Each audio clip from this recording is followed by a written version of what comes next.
So right now, we're here in Dubai Mall. No, going to Dubai Mall, I mean. And then, yan po yung pinakamataas na building sa buong mundo. Ah, yan po. Burj Khalifa. Going?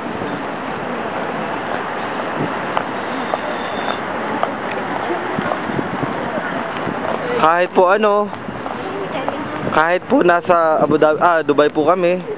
Pero ang kasama po namin para po nasa Lovers in Paris. Oh, see oh. Kuya, tonto kumuha oh. Saya niya. Okay, game. Eto si Mike. It's Hi like guys, a kid. nandito po kami ngayon sa Dubai. Kami po ay isang hamak na shopping hotel.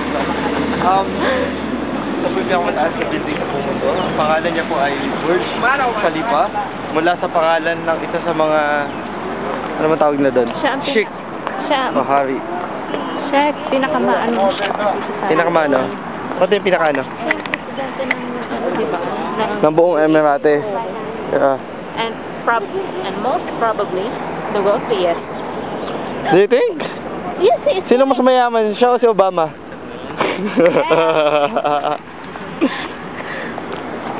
in terms of power, it must be Obama. Yeah. But Wealth, it's Khalifa. hindi po kasi, malapit na kayo umalis.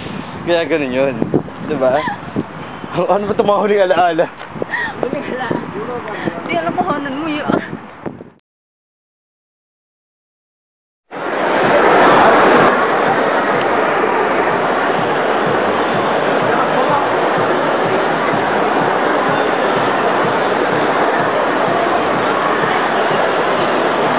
We're here now at Dubai Mall Aquarium. Big aquarium. What do you call this aquarium? Napaganda na eh. Dubai Aquarium. Dubai Mall Aquarium.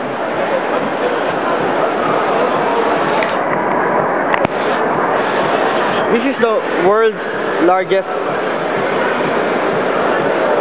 land water zoo. Yeah. Dubai Aquarium and Land Water Zoo. Cool.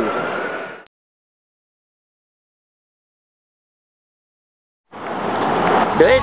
Get up, break it down again. Start me up, Yeah, do it, shake it up, son. shake it up. But